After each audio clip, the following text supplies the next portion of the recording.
Welcome back. Today is going to be a little bit different. I want to take you through some of the history into my health problems and how I learned to naturally fix them through the food that I was eating, and how I now have come to develop the Eat Smart system, which is what I bring to y'all to help you guys learn how to feel amazing in your body, get more energy, naturally heal your health problems, and lose weight, which is that awesome added benefit. So my health journey began a really long time ago. I would say in my teens, when I was struggling with debilitating cystic acne. And alongside that cystic acne, I was also struggling with really bad joint pain. So these two things I struggled with probably starting at the age of like 12. And it just kind of progressively got worse from there. And of course, I was a child. I didn't know much other than to go to a doctor and plead and say, why do my joints hurt so bad? And this is horrible. Why do I have cystic acne? Long story short, I went through the ringer with dermatologists and every type of blue light therapy, red light therapy. I ended up going on Accutane. That was later in my 20s, but no doctor could ever tell me what was wrong, right? And then along with the joint pain, I'm talking debilitating joint pain to the point where I was having to ice my knees. My ankles were hot to the touch. It was just horrible pain and no one could tell me why. I think at one point a doctor said it was growing pains. So I always love these kind of really far-reaching attempts by doctors, right? Instead of looking systemically, maybe at what we're doing to our bodies that may be giving us a certain result. Oh, it's just growing pains. It's your body causing the problem. Instead of saying, what are you doing to your body that may be causing the problem? And I will say as a caveat, I don't think my family ever ate out more than maybe once every 2 months. Like, I'm not even kidding. My mom always cooked at home. It was a really big emphasis on no sugar, or not no sugar, but we weren't eating cake every day. And certainly if we were eating a cake, my mom was making it from scratch, right? We weren't buying a lot of processed foods. She was making our meals every single night. My lunches, I didn't eat school lunches. She made really clean food for me to eat. But it goes a lot deeper. And that's why the Eat Smart system is so valuable. And I'm so excited to just bring this to everyone that will listen, because it's so much more than, making your chicken salad at home. It's about what are those ingredients that are going into your chicken salad?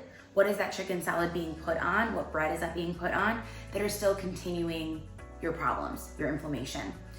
So long story short, I don't think it was until I left for college and I started to do some of my own research, started to research people's blogs, and learning about how people have transformed their own health through their food. I first started out with dairy. I learned that there's a possibility that dairy can contribute to your acne and contribute to your joint pain. Well, guess what? I cut out dairy, and I think it probably took a good 1 to 2 months, and my joint pain was gone. And my acne started to clear up. So that was really a whirlwind, amazing thing for me. Now, I did not apply this to other types of foods. I didn't realize that the acid reflux that I was developing, the fatigue that I was developing that would continue on into my late 20s, the rapid heart rate that would happen on and off, this uneven heartbeat, was related to my food. But I will tell you, the reason why the dairy can contribute to the acne and the joint pain is that dairy comes from a pregnant cow, or if she's not pregnant, she has the same type of hormones that a pregnant cow has, which are in that milk, right? And milk is meant to stimulate the growth of a new calf. Or as far as breast milk for a human baby, it's meant to stimulate. It's a growth hormone. There's growth hormones in there. So largely what can happen is the growth hormones that are in milk, and even in organic milk, right? Because that's a natural hormone that's produced by the mother in the milk, growth hormone. And obviously there's added growth hormones in non-organic milk, which is a whole nother issue. But the point being, the growth hormones that are in the milk or in the cheese are stimulating the oil glands. And the oil gland stimulation is allowing for more sebum production, and it's allowing for more bacteria to be living in those oil glands. The other issue with the joint pain is the growth hormone is causing that inflammation in the joints. So I think it was about 5 or 6 years that I basically just went really straight dairy free. And now and then if I was to have dairy, I would wake up the next morning and I would feel it. I would feel it in the tops of my wrists, in my joints, in the tops of my knees, in the tops of my ankles. So me kind of going through this no dairy and then, oh, you know, somebody's doing fondue, I really want it. And then realizing the next day how I felt, I knew, I was completely convinced that this was the solution for me. But then progressing into my maybe late 20s, I started to have like really bad heart palpitations, right? And I'm like, this is just crazy. So I went to, I think, 3 different doctors. I ended up going to a cardiologist.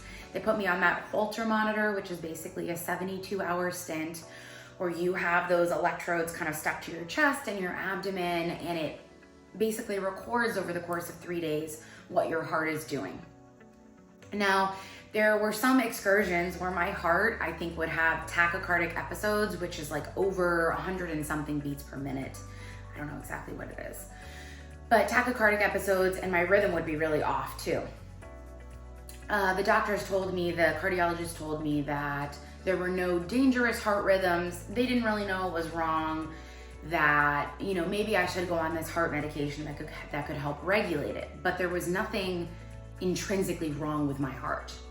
And I'm thinking, this is just insane. Like, I'm in my mid-20s, I'm healthy, I work out almost 5 times, 6 times a week. I mountain bike pretty intensely.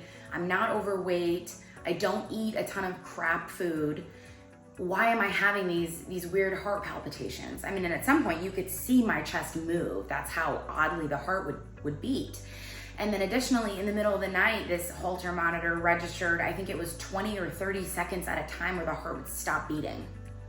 Oh, let's put you on this medication. But no one could tell me why my heart was doing this. I wasn't going to take this medication, because when you look online and you look at the symptoms of this heart medication, it's like insane symptoms, insane side effects, I mean, of the heart medication.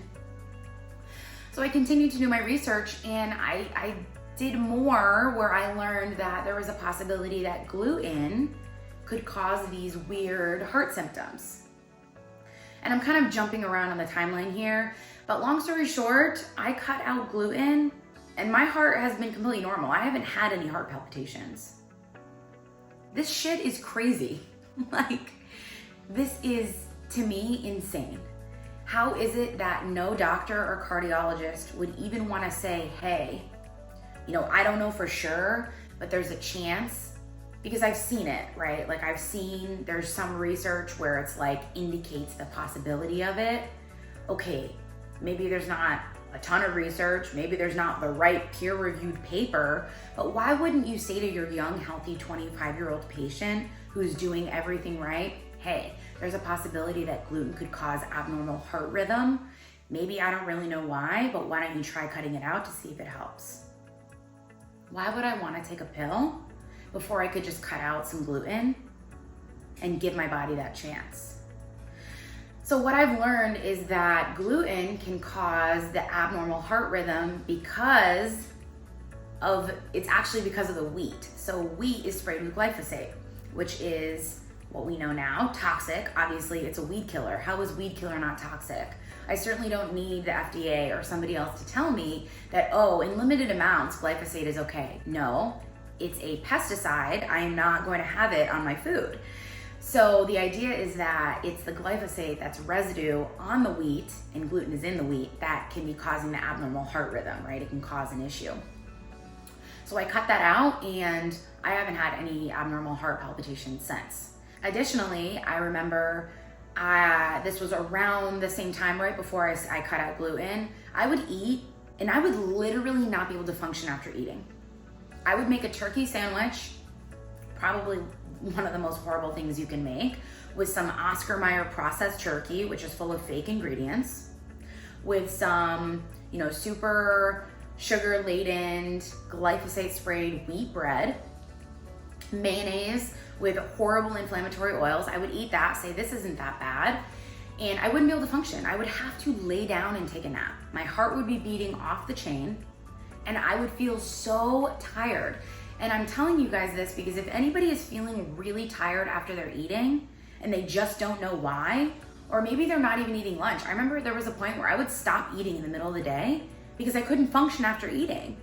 And I thought that that was just a thing. Oh, people say tryptophan is in your turkey and it's a natural hormone or whatever that makes you sleepy after eating. No, this is not normal, you guys. This is not normal. So the point is, I would stop eating during the day because I couldn't function. After I cut out gluten, this fatigue stopped. I don't feel tired after I eat anymore. And I don't know if anybody else feels this way after they eat, but this is my recommendation to you from something that worked for me. I cut out the gluten. I'm not tired anymore after I eat. This stuff is mind-blowing. And that's why I love what I do so much. I love sharing this with everyone because this has transformed my life. And I'm convinced that it can transform your life too. So fast forward to a couple of years ago, once I have come to all of these conclusions, I'm putting all of these pieces together. And I'm really starting to look at the labels of the things that I'm eating and realizing probably 80% of what I'm eating in a day, if it comes in a package or even in a jar, is something that's been manipulated in a lab. And I don't need to know exactly what the FDA says or what the research says. I just know that when I cut out dairy, when I cut out things like natural flavors, look for that if you guys aren't familiar. Natural flavors as an additive on so many things in your food. When I cut out the gluten, I feel better, period. And as a side note, I'm down almost 30 pounds. And I'm still eating the same amount of food. So it's crazy. No heart palpitations, my skin is cleared up. I no longer have fatigue after eating. I'm more energized. I do not have joint pain. My brain is clear, no more brain fog. This isn't hype. This is literally eating real food. So I'm sharing this with you because I want you to know that this is real and this has worked for me. And this was literally, the Eat Smart system came as a result of me going through a health journey of all these health problems where my body was hating me to, no, I changed my diet around a little. And believe you me, I still eat chips, I still eat French fries, I still eat cake, but it just has to be the right kinds with the real ingredients, the clean ingredients. And my health is transformed. And I'm so happy because I was one of those people who, I went to every doctor. I went to every website I could to find out what I could do. I would do anything. I paid so much money going to specialists and having tests done, all for nothing. For them to say, here, take a pill, or we don't know what's wrong, just deal with it. So I was that person. I would have done anything. So if you're that person who would do anything to feel better, subscribe to this channel. And if you are on Instagram, find me on Instagram, Eat Smart Be Well. Check out my website. I have the link in the description. And you don't have to take my word for it. Do a little bit of research yourself. But if you do want some help along this journey, because it can be really complicated and confusing, and you can just cut down the time that it took me like a decade to figure all this out, you can totally cut down the time. If you want to do one-on-one coaching with me, I would be honored to help you along your journey. The links are in the description, and I will talk to you on the next one, and be well in the meantime.